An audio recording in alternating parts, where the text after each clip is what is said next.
vamos agora nos principais produtos falar de um que você já ouviu falar muito: soja.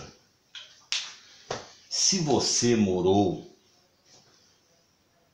lá na Vila Matilde, Vila Esperança, Nhocuné, Jardim Maringá, Vila da Lila, Cidade Patriarca, Vila Guilhermina, Vila Ré, Jardim Maringá, né, já falei, né? Essa parada toda aí, devo ter esquecido sempre alguma coisa por aí, Aricanduva, né?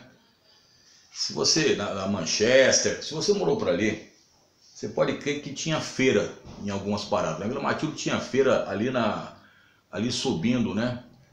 Descendo para Vila Talarico, né? Pro largo lá, que ia lá na Vila Talarico. E ali, meu amigo, na década de 70, vinha uma rapaziada e vendia óleo de soja. O óleo de soja era vendido nas feiras. O cara pegava uma máquina, colocava, e aí o Brasil começou com uma situação de mudar o consumo, o hábito de consumo. Você tinha óleo de arroz, você tinha óleo de amendoim, você tinha óleo de milho, você tinha óleo de girassol, né? Você tinha óleo de algodão, mas a comida era feita com banha de porco. Todo mundo sabe, tanto é que no Rio de Janeiro havia uma grande rede de supermercado que financiava o programa do Chacrinha, que era a Casas da Banha, porra. Então é o seguinte, filhão, aí a soja, ela cresceu, e aí você pergunta por que a soja teve esse crescimento todo. Geralmente quando o Brasil, nós temos crescimento em algumas áreas, velho, justamente estão ligadas ao quê? Estão ligadas a situações que aconteceram climáticas em outros países. E a soja veio com força para cá, justamente por uma questão que aconteceu nos Estados Unidos, que a gente vai falar daqui a pouco para vocês. Na realidade, a soja chega aqui no Brasil, ela vai chegar no final do século XIX. No final do século XIX, ela vai surgir e vai ficar principalmente no sul. E vai servir para forragem ali de animais, alguma coisa, uma raçãozinha ali. Ninguém usava muito soja, ninguém gostava de soja. Essa era uma grande realidade. Era um alimento que eu me lembro muito bem que, mesmo quando começou o leite de soja aqui no estado de São Paulo, muitos professores diziam que era comida de porco. Olha bem, altamente nutritivo a soja, para quem não sabe, é altamente proteico, tá? Agora veja bem o seguinte, o que acontece? Na década de 1970, situações vão acontecer. Situações vão acontecer.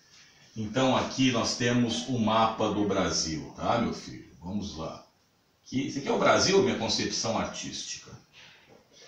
E aqui nós temos o mapa dos Estados Unidos. Isso são os Estados Unidos? É minha concepção artística. Numa obra de arte você não mete o bedelho. Então é o seguinte, filhão, repare bem a situação. Década de 70. Dois fatores vão acontecer interessantes.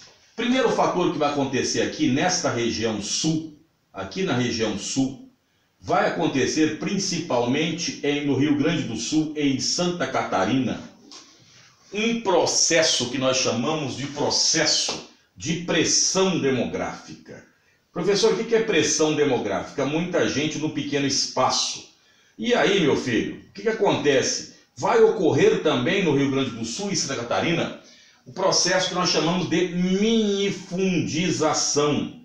O que é isso, professor? Dá para você dar explicada melhor? Dá. Imagine aqui, né, o casal. Aqui tá o casal. O casal tinha, por exemplo, vamos colocar aqui, eu vou colocar aqui na medida que nós temos aqui, né? A medida do alqueire aqui, tinha aqui 5 alqueires, vai. Para quem não sabe, 5 alqueires vai equivaler pelo menos a uns 15, 13 hectares, tá? Mas tudo bem. E aí, esse casal tocava aqui. Só que esse casal é o seguinte, filho, ele tinha o quê? 5 filhos. Esse casal morreu, tá aqui, morreu. Tá deitado, morreu. Pronto, a cruz aqui morreu. Esses 5 filhos, esses 5 alqueires, ia tocar para cada um alqueire só. Ou seja, começava a ficar cada vez pior a situação dentro. Aqui tem 6, mas é só 5, tá? Cada vez pior a situação dentro do sul. As terras iam ficando cada vez menores, esses filhos tinham filhos, e aí como é que ia ser? Então, o que acontece? Acontece essa pressão demográfica e, ao mesmo tempo, na década de 70, Já o governo nacional, temos um vídeo sobre Brasília, ele começa a criar polos aqui no Centro-Oeste para atrair pessoas. E esse pessoal do Sul começa a ir e fazer inclusive cooperativas, não é?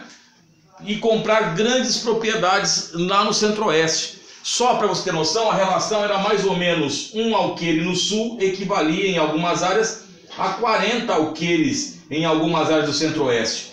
Aí os irmãos vêm ver esses 5 alqueires, compravam 200. Compravam 100 alqueires lá para eles tocarem em conjunto e aí faziam cooperativa com outros indivíduos comprando máquinas para dinamizar a cultura.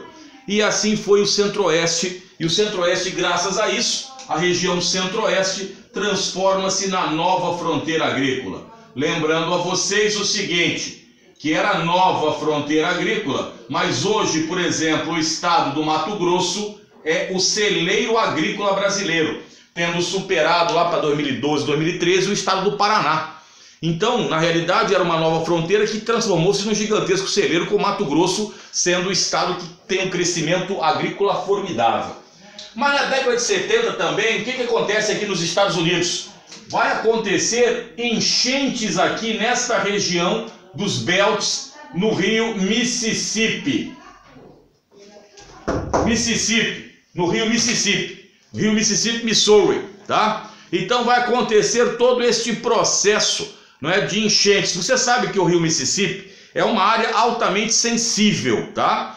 O homem, ele fez ali, ele conseguiu estrangular o rio, não é? Fez algumas obras de engenharia que estrangulou o rio, e quando acontecia a enchente, ela entrava e arrebentava a boca do balão ali, nesta região do Mississippi. E quando aconteceu em 1973, acontece esta enchente no Mississippi, aí o rei da soja brasileiro, que vai ser aquele Olacir de Moraes, vê a oportunidade de crescer cada vez mais e vai produzir soja. Então, na década de 70, haja produção de soja no Brasil, principalmente, aí vai o Rio Grande do Sul, o Paraná e o Centro-Oeste. E tem uma coisa interessante que caiu numa prova.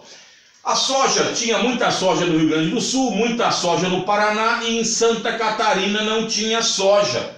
E a pergunta que se fez numa prova é: por que Santa Catarina não tinha soja? Santa Catarina não tinha soja porque a soja só é rentável em médias e grandes propriedades. E a estrutura agrária de Santa Catarina, ela é formada de pequenas propriedades e minifúndios que não são rentáveis para a produção de soja, tá ok? Milho sim, mas soja não. Então a soja parte para o Centro-Oeste e o Brasil vai transformar-se no maior exportador de soja, sendo que a China hoje, ela compra mais de 60% da soja mundial. Né? O Brasil exporta a soja em óleo, farelo, né? Também servindo como ração, né? In natura e etc. E vai para o mercado chinês, as commodities chinesas.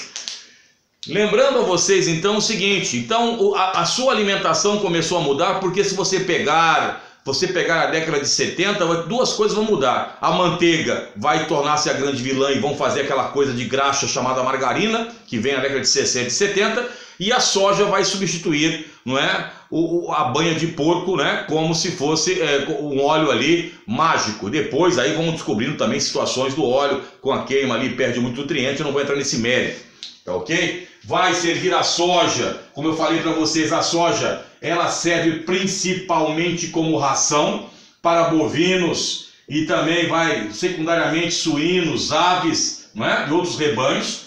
A soja já fez parte do alimento principalmente dentro de escolas, né? Quando eu falei para vocês que infelizmente alguns professores diziam que era comida de porco, e não, leite de soja era altamente proteico. Eu mesmo tomava 10 saquinhos quando vinha aqui por dia, mano, daqueles de morango e chocolate, que era gostoso pra caramba, e mesmo natural.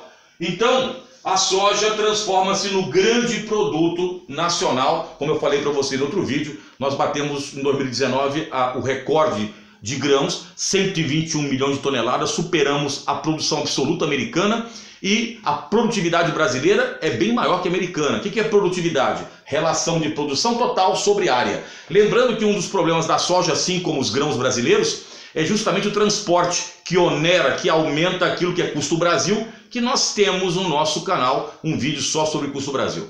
Terminando por hoje aqui, cola conosco, né? Dá o tempinho, depois nós vamos falar sobre alguns produtos em São Paulo, que são 3, cana, laranja e borracha. Por que vieram para São Paulo? Que São Paulo não era lá, o São Paulo deveria ter as suas terras guardadas para produtos, para abastecer o mercado interno, e nós temos aqui grande espaço de terra para agricultura de exportação. Mas isso a gente vai comentar em outro vídeo. Cola conosco, tamo junto, já Elvis, e dá aquela paradinha Louco Abreu.